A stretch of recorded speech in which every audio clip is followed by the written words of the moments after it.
आज का जो हमारा टॉपिक है दैट इज रोटेशनल स्पेक्ट्रोस्कोपी और माइक्रोवेव स्पेक्ट्रोस्कोपी का एकदम लास्ट टॉपिक है isotopic substitution.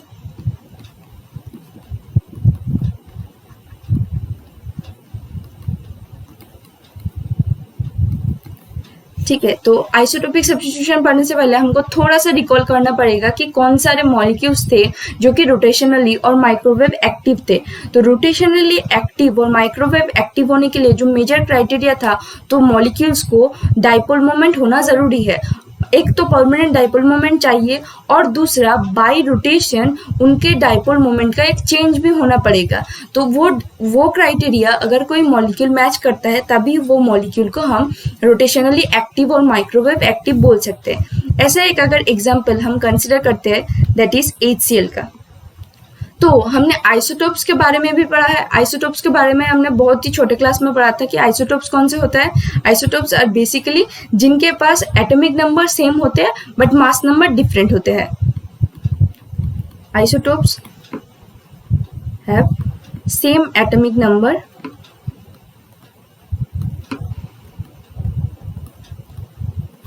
But different mass number. तो इस चीज से हमारा आइसोटोपिक सब्स्टिट्यूशन का मतलब क्या होता है, जो रोटेशनल स्पेक्ट्रोस्कोपी में हमको जो जरूरत है वो क्या है। देखो, जो मॉलिक्यूल हमने कंसिडर किया है HCl, इसमें अगर हम एक जो एलिमेंट है, हमको पता है कि हाइड्रोजन का भी बहुत सारे जो आइसोटोप्स होते हैं और क्लोरीन का भी दोनों आइसोटोप्स होते हैं। तो अगर हम किसी भी एक एलिमेंट का आइसोटोप चेंज कर देते हैं तो फिर रोटेशनल स्पेक्ट्रम में हमारा चेंज क्या आएगा। देखो, क्लोरीन के पास कितने आइसोटोप्स होते हैं हमको पता है। एक होता है 37 क्लोरीन और दूसरा होता है 35 क्लोरीन। अभी ये जो आइसोटोप हमने चेंज किया है इससे हमको क्या डिफरेंस आएगा वो जानने के लिए हमको एनर्जी टर्म्स के बारे में भी थोड़ा रिकॉल करना होगा। देखो, एनर्जी टर्म्स में हमने पढ़ा था एनर्जी कितना है, H divided by 8 pi square IC J into J+1। ये जो एनर्जी का टर्म हमने लिखा है ये किस में लिखा है, ये लिखा है सेंटीमीटर इनवर्स में, जहां पर J क्या है, J है रोटेशनल क्वांटम नंबर। ठीक है, तो ये जो J तो बेसिकली एक नंबर हो गया। तो जो हमारा जो सेंटीमीटर इनवर्स जो यूनिट है वो किसके लिए है, वो है H divided by 8 pi square IC के लिए। अभी अगर हम ऐसा लिखते हैं, हमने ये बोला था रोटेशनल कांस्टेंट के बारे में बोला था। रोटेशनल कांस्टेंट दैट इज जो कि हम लिख रहे थे B से, वो हो जाएगा 8 pi square H divided by 8 pi square IC। ये है हमारा रोटेशनल कांस्टेंट।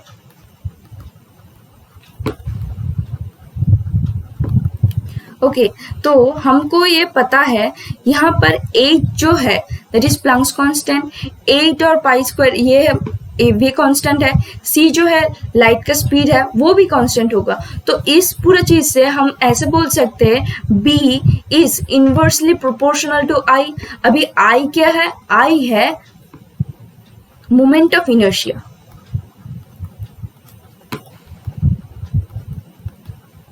ठीक है, हमको तो ये रिलेशन मिल गया जो रोटेशनल कांस्टेंट्स के साथ मोमेंट ऑफ इनर्शिया का क्या रिलेशन है। अभी अगर मोमेंट ऑफ इनर्शिया के साथ हमारा आइसोटोपिक सब्स्टिट्यूशन का क्या रिलेशन है वो अगर हम थोड़ा देखें, दैट इज देखो, मैंने एक मॉलिक्यूल जो कंसिडर किया था वो था HCl। एक बार हम लेंगे 37 HCl को और एक बार हम लेंगे 35 HCl को।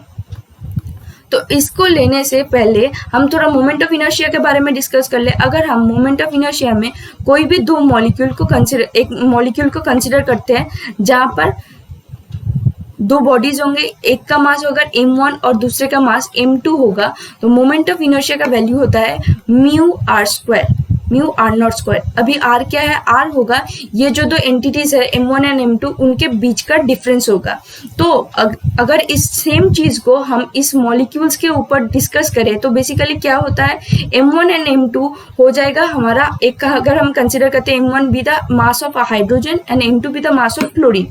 तो देखो, और r क्या होगा, r नॉट हो जाएगा बेसिकली जो उनका जो बॉन्ड लेंथ है वो होगा। अभी अगर हम ऐसा सोच सकते हैं कि 37 HCl और 35 HCl का बॉन्ड लेंथ क्या सेम होगा, क्या डिफरेंट होगा? देखो, आइसोटोप चेंज होने से बॉन्ड लेंथ का कोई डिफरेंस नहीं होगा, बिकॉज आइसोटोप के चेंज होने से, आइसोटोप में चेंज होने के बाद भी जो मॉलिक्यूल है, जो एलिमेंट है, वो तो क्लोरीन ही रहेगा, उसका तो एटॉमिक नंबर में कोई चेंज नहीं आएगा, उसका इलेक्ट्रॉनिक डिस्ट्रीब्यूशन में भी कोई चेंज नहीं आएगा। जब तक इलेक्ट्रॉनिक डिस्ट्रीब्यूशन में कोई चेंज नहीं आता है तभी तक जो कि उनका केमिकल प्रॉपर्टीज है वो केमिकल प्रॉपर्टीज भी चेंज नहीं होंगे। अगर केमिकल प्रॉपर्टीज चेंज नहीं हो सकता है तो फिर बॉन्ड लेंथ भी चेंज नहीं होगा।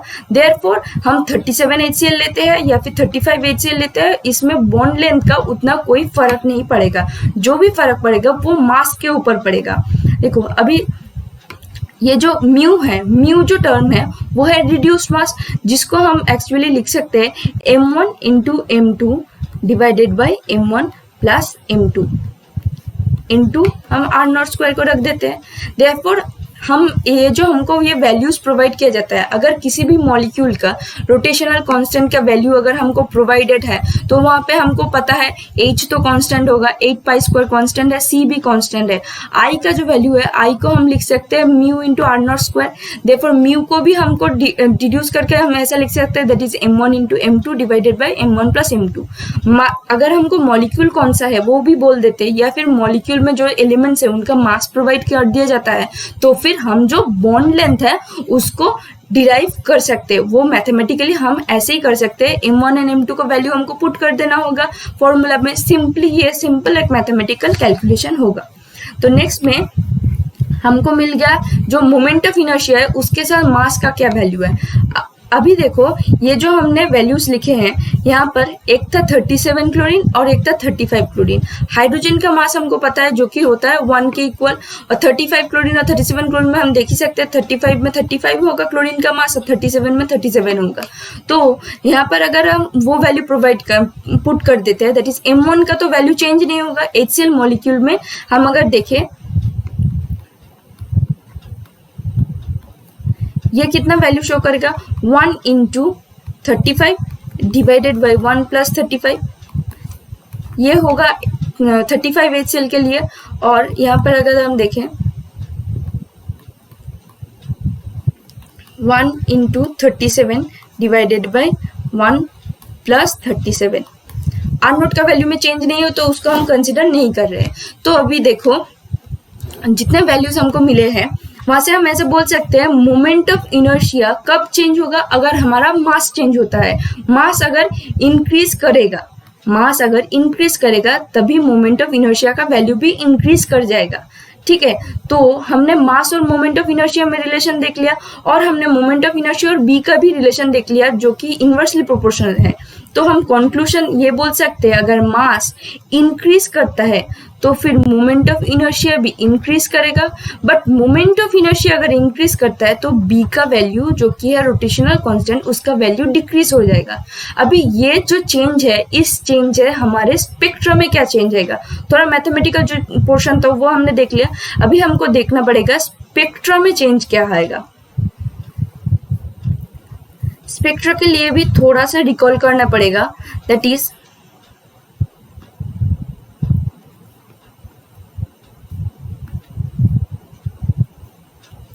अगर हमने जितने वैल्यूज लिए थे उनको फिर से लिखते हैं।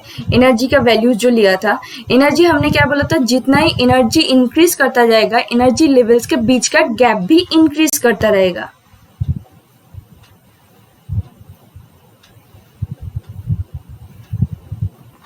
ये हम कंसिडर करते हैं J is equal to 0, J is equal to 1, J is equal to 2, J is equal to 3, J is equal to 4।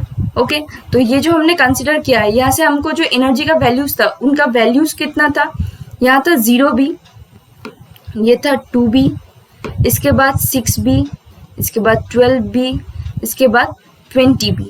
ये तो था एनर्जी का वैल्यूज। अगर हम एनर्जी गैप भी डिपेंड करते हैं, गैप भी देखते हैं, तो गैप का जो इक्वेशन था वो था delta E which is equals to 2B into J plus 1।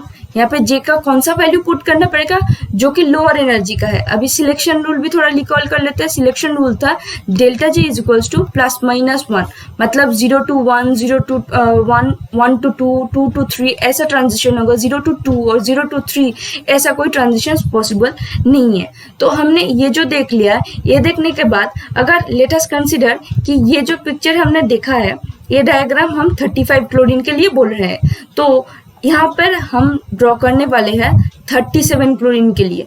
क्या चेंजेस आएगा? देखो 35 क्लोरीन के लिए तो हमने ये सारे डिस्कस कर लिया, ये एनर्जी का वैल्यूज ऐसे हमको मिल रहे हैं। तो अभी अगर हम जा रहे हैं 37 क्लोरीन में, तो मास क्या है? मास इंक्रीज हो रहा है। मास अगर इंक्रीज करेगा तो फिर मोमेंट ऑफ इनर्शिया भी इंक्रीज करेगा, बट मोमेंट ऑफ इनर्शिया अगर इंक्रीज करेगा तो बी का जो वैल्यू है वो डिक्रीज हो जाएगा। तो यहाँ से हमको जो मिला है वो है, जब हम 35 क्लोरीन से 37 क्लोरीन में जाएंगे, मतलब मास अगर हम इंक्रीज कर देते हैं तो फिर बी का वैल्यू डिक्रीज करेगा। बी का वैल्यू डिक्रीज करने से हम यहाँ पे जितने मैग्नीट्यूड्स लिखे थे, ये था 20 बी, सॉरी, ये जितने मैग्नीट्यूड्स हमने लिखे थे उनमें भी चेंजेस आएगा।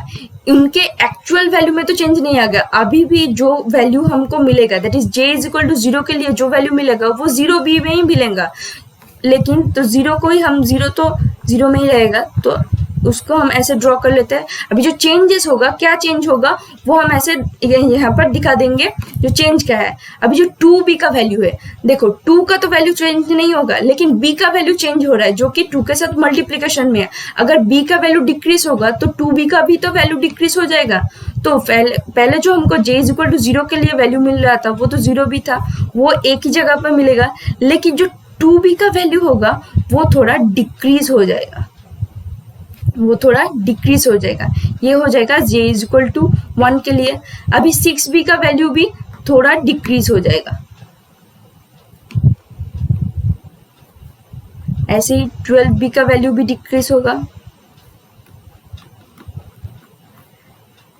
एंड सो ऑन, ऐसे चलता रहेगा। तो हम कंक्लूजन में क्या बोल सकते हैं? एक चीज तो बहुत ही माइन्यूटली हमको याद रखना पड़ेगा, बी का वैल्यू चेंज हो रहा है, इसका मतलब ये नहीं है सबका तो सेम ही डिक्रीज आएगा। बी का वैल्यू चेंज होने से यहाँ से 2b भी जितना डिक्रीज होगा 6b ही उतना ही डिक्रीज होगा, मतलब amount of decrease will be same. तो फिर यहाँ पे जितना एनर्जी गैप था, that is J is equal to 0 और 1 के बीच में जितना गैप था, 1 और 2 के बीच में जितना गैप था, HCl मॉलिक्यूल फॉर 37 क्लोरीन, वहां पे भी गैप सेम रहेगा, लेकिन जो एक्चुअल मैग्नीट्यूड है वो थोड़ा लोअर में आएगा। गैप ऑलवेज सेम रहेगा, सिर्फ थोड़ा मैग्नीट्यूड कम रहेगा, इससे ज्यादा कुछ चेंज नहीं आएगा। तो इसका मतलब अगर हम आइसोटोप को सब्स्टिट्यूट करते हैं, अगर हायर मास की तरफ जाते हैं, तो फिर बी का वैल्यू डिक्रीज हो जाएगा। जो सारे एनर्जी लेवल्स थे वो सारे थोड़ा लोअर एनर्जी में हमको मिलेंगे, एनर्जी गैप भी चेंज नहीं होगा। जो कि स्पेक्ट्रल लाइंस हमको मिल रहे हैं, स्पेक्ट्रल लाइंस के बीच का भी गैप चेंज नहीं होगा, लेकिन जो मैग्नीट्यूड है वो मैग्नीट्यूड थोड़ा चेंज हो जाएगा। पहले भी जो स्पेक्ट्रल लाइंस थे उनके बीच का डिफरेंस भी 2b था, अभी भी वो 2b ही रहेगा, लेकिन जो b का वैल्यू है वो गैप मैग्नीट्यूडली थोड़ा डिक्रीज हो जाएगा।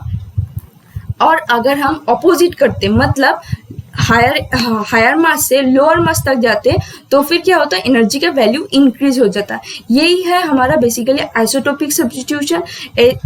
ये जो स्पेक्ट्रम में हमको जो चेंजेस मिल रहे हैं वो चेंजेस ही हमको बेसिकली पढ़ना था। तो लास्ट में हम एक चीज बोल सकते हैं, अगर हम एक मॉलिक्यूल को कंसिडर करते हैं, दैट इज CO2 मॉलिक्यूल के बारे में हमने पढ़ा था, जो कि मॉलिक्यूल था रोटेशनली इनएक्टिव।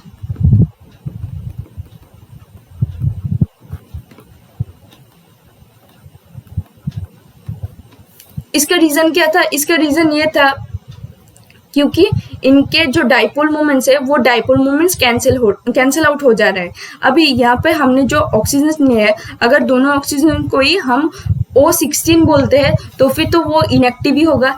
लेकिन अगर हम ये जो मॉलिक्यूल को कंसिडर किए हैं, कार्बन डाइऑक्साइड मॉलिक्यूल को, एक ऑक्सीजन को हम 16 ही रखते हैं और दूसरे ऑक्सीजन को अगर हम 18 रखते हैं, तो क्या वो मॉलिक्यूल रोटेशनली एक्टिव हो जाएगा?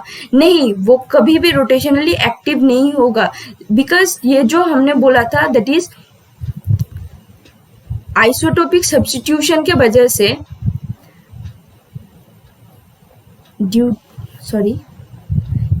we can write that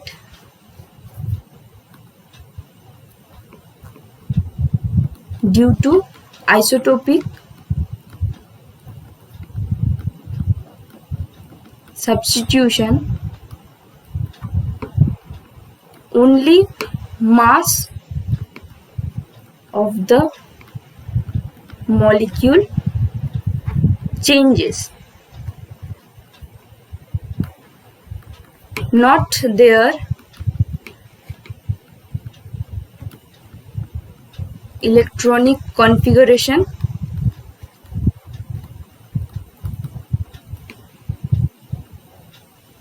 and so their chemical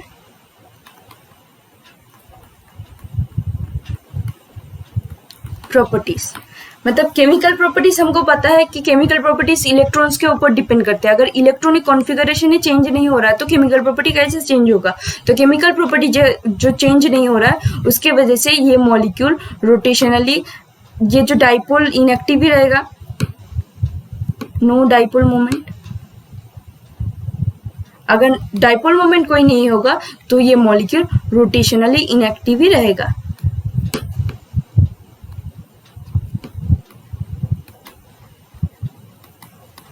okay, तो यहाँ पे हमारा रोटेशनल स्पेक्ट्रोस्कोपी जो है वो खत्म होता है। इसके बाद हम वाइब्रेशनल स्पेक्ट्रोस्कोपी स्टार्ट करेंगे, उसके बाद रमन एंड इलेक्ट्रॉनिक स्पेक्ट्रोस्कोपी। तो thank you for today's class.